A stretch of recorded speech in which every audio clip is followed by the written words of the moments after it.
जय छठ माता की, जय छठ मैया की। आपके सामने यह छठ पूजा का वीडियो है।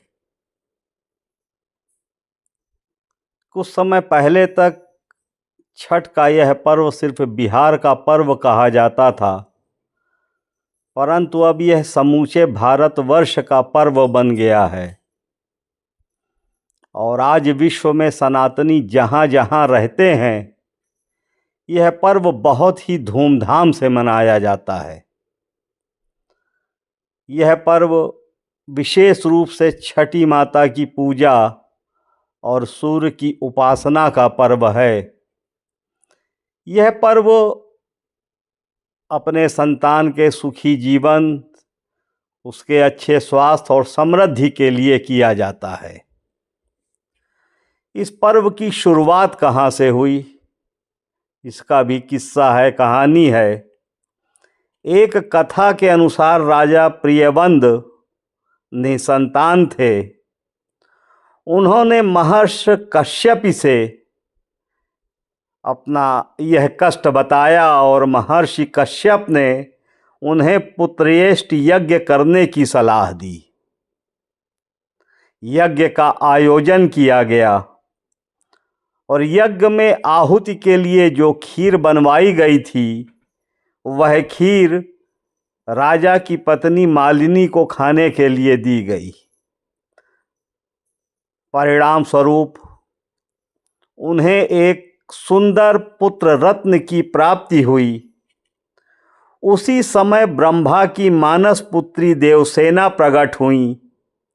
उन्होंने कहा कि मैं सृष्टि की मूल प्रवृत्ति के छठे अंश से उत्पन्न हुई हूँ। मेरा नाम षष्ठी है और मेरी भी पूजा आज से प्रारंभ की जाए तथा मेरा प्रचार प्रसार किया जाए। राजा प्रियबंद ने वैसा ही किया।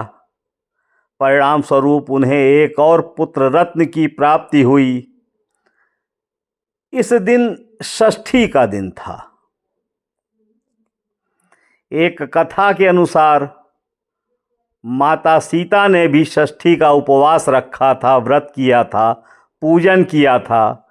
जब भगवान राम रावण को मारकर अयोध्या वापस आए थे, उसके बाद रामराज की स्थापना के लिए माता सीता ने कार्तिक मास की षष्ठी का व्रत रखा था और सूर्य की उपासना की थी।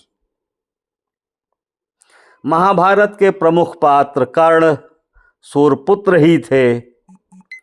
वह रोज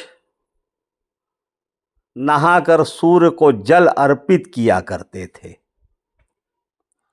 यह व्रत बहुत ही कठिन व्रत है, परंतु माता षष्ठी की ऐसी शक्तियां व्रत करने वाले के अंदर आ जाती हैं कि वह हंसते खेलते मुस्कराते इस व्रत को पूरा कर लेता है।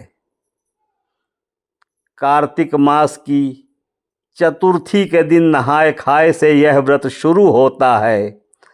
अगले दिन खरना का महाप्रसाद, और खरना के बाद से व्रत की जटिलता काफ़ी बढ़ जाती है।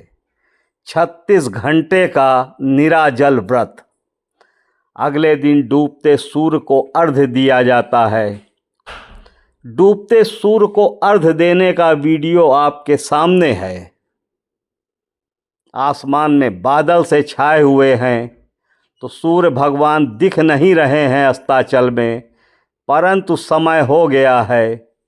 सभी भक्त डूबते हुए सूर्य को अर्घ्य दे रहे हैं, पूजा कर रहे हैं और कामना कर रहे हैं सूर्य भगवान से कि उनके घर में सुख समृद्धि का वास हो, उनके बच्चे स्वस्थ रहें, संपन्न रहें, निरोगी रहें।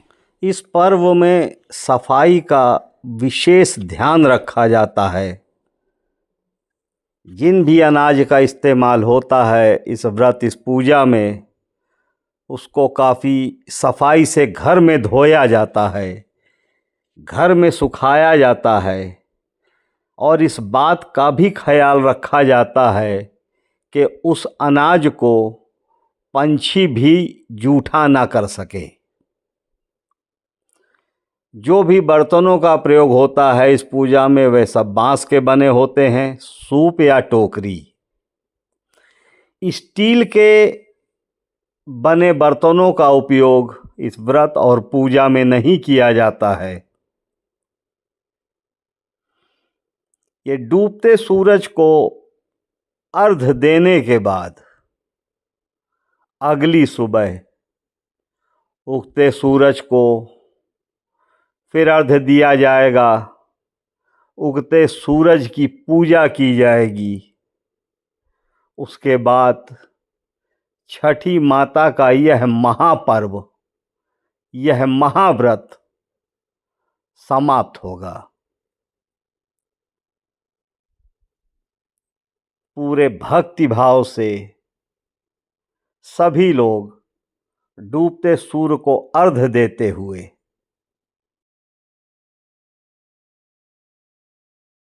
अगले दिन सुबह है उगते सूर्य को जल देने के लिए लोग समय से पहले ही घाट पर पहुंच चुके थे।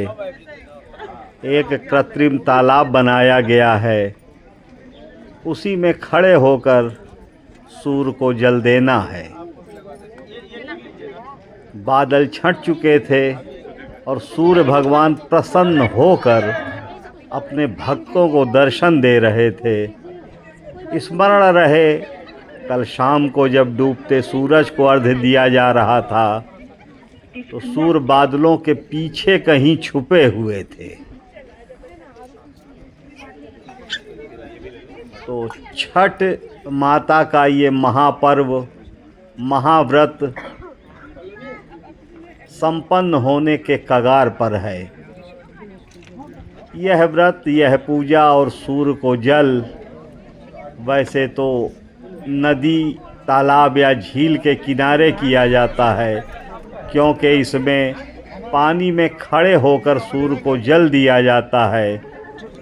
परंतु यहाँ बेंगलोर में अपने कैंपस में एक ये कृत्रिम तालाब बनाया गया है जिसमें खड़े होकर पूजा की जा रही है और लोगों ने पूजा की। अभी कृत्रिम तालाब आपके आँख के सामने आएगा। छठ माता का यह वीडियो अगर पसंद आए तो छठ माता से मैं चाहूँगा कि कुछ कृपा हम पे भी हो और इस वीडियो पर लाइक और कमेंट आपके आएँ, लोग सब्सक्राइब भी करें। कृत्रिम तालाब आपके सामने। फिर से सूर्य भगवान के दर्शन कीजिए एक बार। इस वीडियो में मैंने मेहनत की है और जो मेहनत की है वो आपके सामने है। तो बस लाइक, कमेंट, सब्सक्राइब और शेयर। जय छठ माता की।